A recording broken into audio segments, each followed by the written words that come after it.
राजन जी, आपण मंचकावर बसलात, राजे झाला. आजपासून आम्ही आपल्याला राजनच म्हणणार.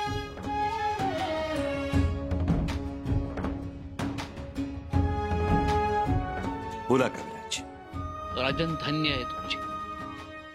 आपण खरंच महान आहात. मला सिंहासनाच्या पायरीवर बसवलं. इतका मोठा सन्मान दिला तुम्ही आम्हाला. या कवी कलशाला अजून काय हवंय? कविराज, आम्ही तुमचा सन्मान जरूर केला, पण तुम्हाला जबाबदारी सुद्धा दिली. होय राजा, इतरांना त्याचं आश्चर्य वाटलं असेल. वाटणारच, कारण कविराज, तुम्ही सिंहासनाच्या पायरीवर बसणं म्हणजे इतरांचा सत्ता सोपानावरून कडेलो. धक्का बसला कारभाराला. त्याला इलाज नाही कविराज. रायगडाचा एक अलिखित नियम, इथं कालच्या पुण्याईवर आजचा दिवस उगवत नाही. रायगडावर मानानं राहायचं, वावरायचं असेल तर कालही पुण्याई असावी लागते आणि आजही. जी बिलकुल. बरं कविराज, बोलण्याच्या ओघात आम्ही विसरून जाऊ, पण मोरोपंतांच्या वाड्यावर राजवैद्यांना पाठवलंय ना? राजन, आपलं मन खरंच खूप मोठं आहे. मोरोपंतांना जबाबदारी नाकारली, पण त्यांच्या प्रकृतीकरता आपण अस्वस्थ आहात. कविराज, अहो मोरोपंत वडीलधारे आहेत, स्वराज्याचे पेशवे आहेत. ते आमच्याशी कसेही वागले तरी आम्ही त्यांच्याशी कृतज्ञतेनंच वागायला हवं. मी एक सांगू कविराज, ज्या क्षणी आम्ही सिंहासनावर बसलो त्या क्षणी आमच्यात शिवतत्व संचारल्याचा भास झाला. आम्हाला आमच्या नजरेत समानता आली आणि म्हणूनच की काय, आमच्या विरोधात कट करणाऱ्यांविषयी सुद्धा आमच्या मनात दया निर्माण झाली. पण एक झालं राजन, सर्व सुखावले. आमचा प्रयत्न तोच असेल, पण कविराज, एक गोष्ट आम्हाला कळून चुकली. आपण सदा सर्व काळ सर्वांना सुखी ठेवू शकत नाही. म्हणजे आजवर तसा प्रयत्न करायचो आम्ही, पण अवघड आहे. त्यामुळे इथून पुढे ठरवलं, आपण आपलं चालत राहायचं. कोण काय म्हणेल, कुणाला काय वाटेल, या कसल्याचाही विचार न करता. हा, फक्त चालताना शिवविचारांचं बोट सुटू द्यायचं नाही, एवढंच.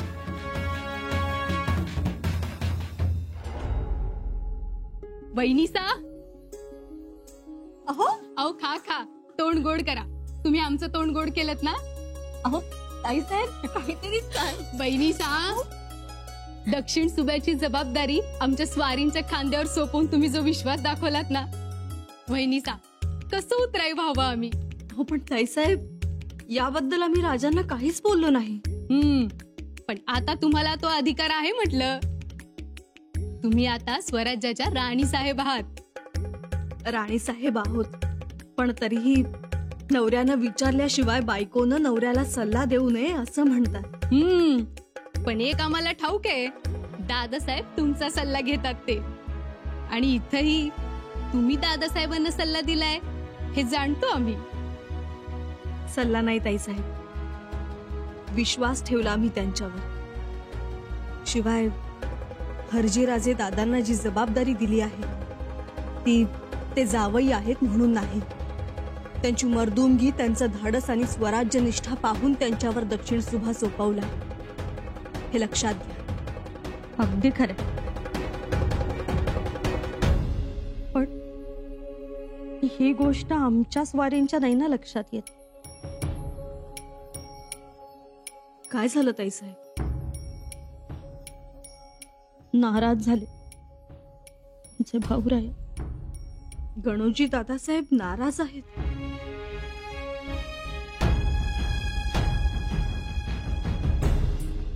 काहीच बोलत नाही,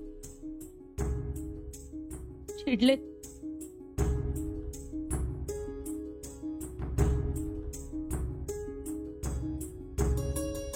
परंतु कारण काय? कारण त्यांना वाटतं की सरदार महाडिकांना झुकतं माप दिलं. कोण कुठला कलश त्याला पायरीवर बसव आणि शिर्केंना मात्र काहीच नाही दिलं. पण ताईसाहेब, शिर्क्यांना तर वतन हवं होतं आणि वतन देणं हे आबासाहेबांच्या धोरणाच्या खिलाफ आहे.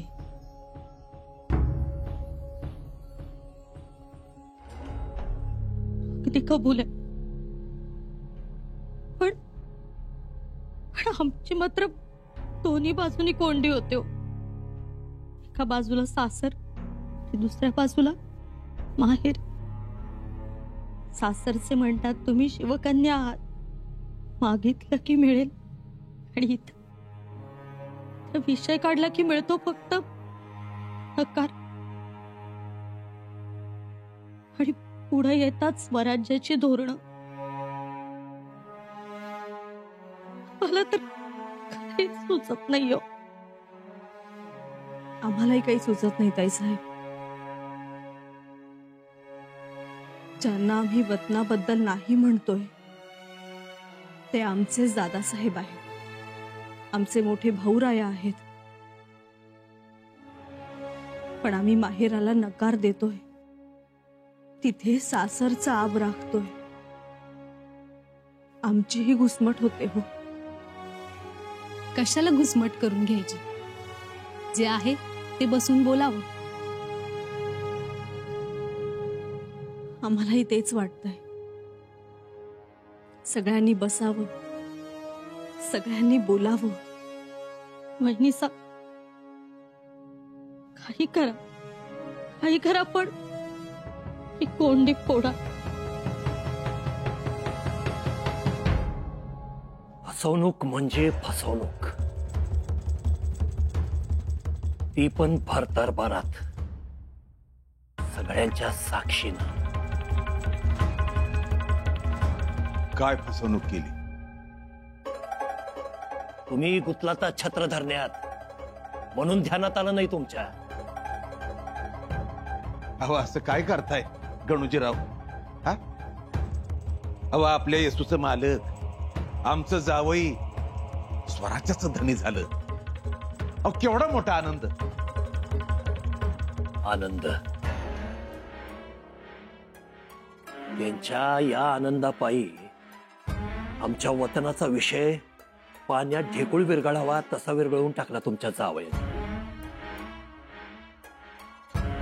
आम्ही असं म्हणतो, कशापायी तुम्ही लावून धरली? हा? नाही, आमासनी काही वाटत नाही वतनाचं. झालं तर तुमच्या 3 भावासनी काही वतनाचं वाटत नाही. वाघोजी, संभाजी, देवबाराजे, अहो हे तर विषय सुद्धा काढत नाहीत. महाराजांनी सांगितलं आणि त्यांनी ऐकलं, ही समजून घ्या. ते आमच्या भावांची तुम्ही समजी घातल्या म्हणून. समजी बिमजी काही घातली नाही तर त्यांना स्वराज्याचं महत्व पटलं. ओ आबा, वतनाचं काय ते बोला आता. आणि तुम्ही बोला नाही बोला, आम्ही या भिजलेल्या घोगड्याचा सोक्षमोक्ष लावणार. गणोजीराव, जरा सबुरीनं घ्या. सबुरी सबुरी, आज पात्र सबुरीच धरून बसलो होतो ना व. हातात काय आलं आमच्या? वाटाण्याच्या अक्षता. आता नाही. आज एक तर वतन नाहीतर पतन, दोन्हीपैकी एक काहीतरी घडल. गणोजीराज, अहो असं काय करताय? मंचकारवणाचा नुकताच सोन्यासारखा सोहळा पार पडलाय. रायगडच्या शिरपेचा आनंदाचा तुरा मानानं डोलायला लागलाय. त्यात तुम्ही हे असं वागून त्याच्यावर काय इर्जन घालणार आहे का? इर्जन घालणार की. आमच्या मनासारखं काय बी झालेलंच नाही.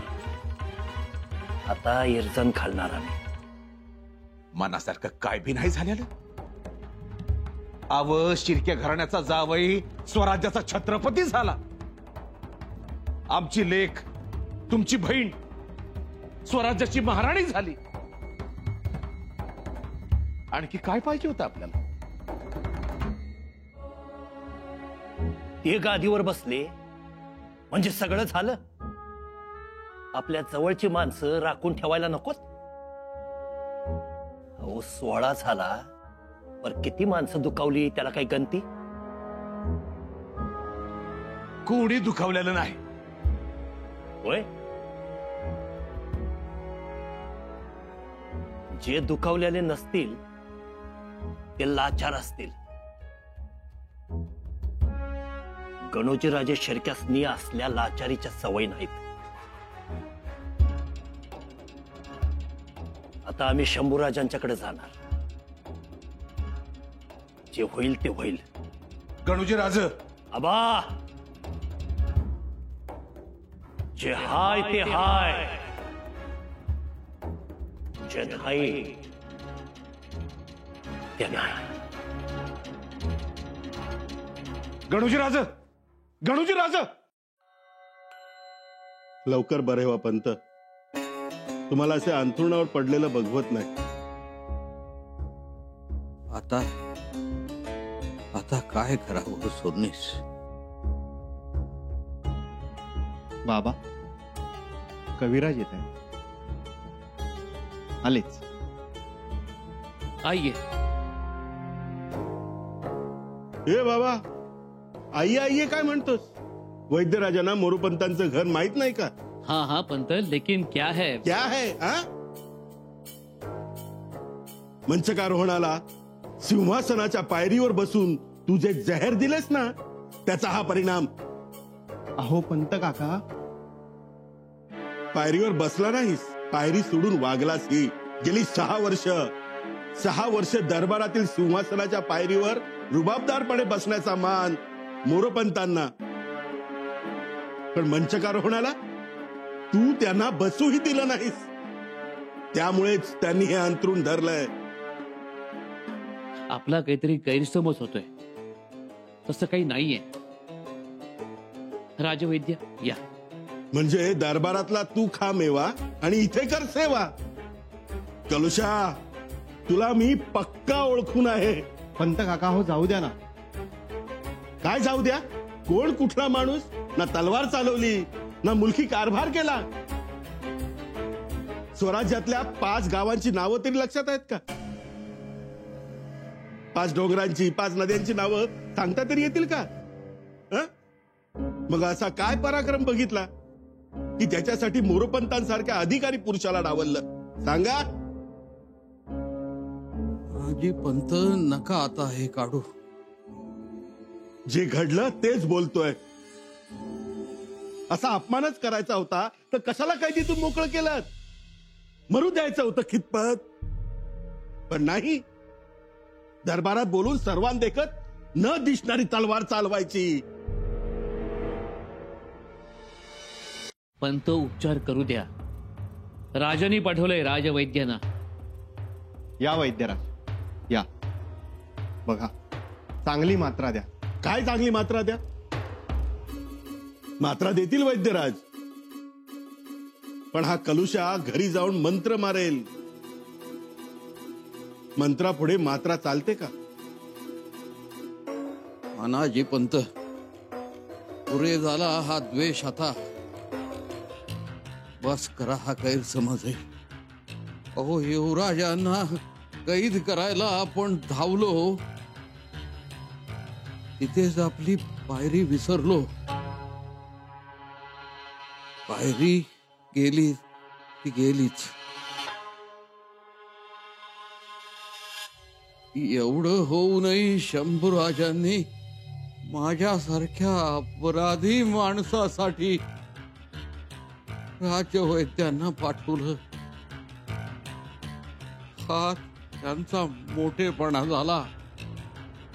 नाजी पंत, तुम्ही काही बोलू नका आता. हात जोडतो तुमच्या समोर, हात जोडतो मी. हात जोडणं म्हणजे पंतांचा वात हल्लाय. बरायला लागलेत ते तुझ्यामुळे. तुझ्यामुळे बाहेरची माणसं दुखावलीतच, पण घरातली ही माणसं दुखावली आहेत. सांग त्यांना, घराच्या दारातील आग विझवणं सोपं असतं आणि घरातील ठिणगी विझवणं अवघड असतं. आणि आता घरात किती ठिणग्या आहेत हे मोजणं कठीण आहे.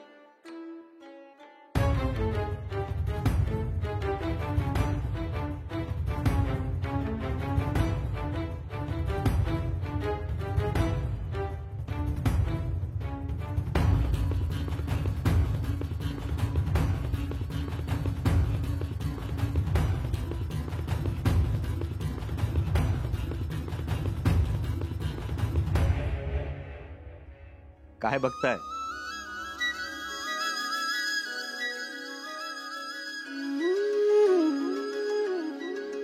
राणी साहेब, काय राणी साहेब? राणी साहेब, हं? तुम्ही आम्हाला राणी साहेब म्हणालात? मग आता तुम्ही युवराजनी नाही राहिला, राणी साहेब झाला. आमचा तर आमच्या डोळ्यांवर विश्वासच बसत नाही. आम्ही दरबारात काय पाहिलं, काय ऐकलं. खूप छान सोहळा झाला. आता आम्ही तुम्हाला राजे म्हणणार. राजे?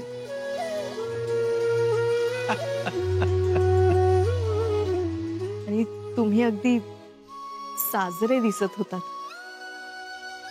असं? आम्ही एकटेच साजरे दिसत होतो? हो, तुम्ही सिंहासनावर बसल्यानंतर आमचं मन अगदी दडपून गेलं. खूप आनंद झाला आम्हाला. आणि त्या आनंदाबरोबरच आबासाहेबांची आठवणही दाटून आली. येसू, आमची सुद्धा अगदी अशीच अवस्था झाली. खरं तर आम्हाला अजून खेळायचं होतं, बागडायचं होतं, आबासाहेबांच्या सावलीत निर्धास्तपणे वावरायचं होतं, भुईवरच्या गवतात लोळायचं होतं, झाडावर सूरपारंब्या खेळायच्या होत्या. आमच्यातल्याच अल्लडपणाशी आणखी दोस्ती करायची होती. पण अचानक आमच्या मस्तकी आला तो राजमुकुट. समोर आलं ते स्वराज्याचं सिंहासन आणि त्या सिंहासनावर बसल्यानंतरची सावधानता. हो युवराज, पण तुम्ही ती सावधानता लीलया पेलली. सर्वांना योग्य ती जबाबदारी दिली.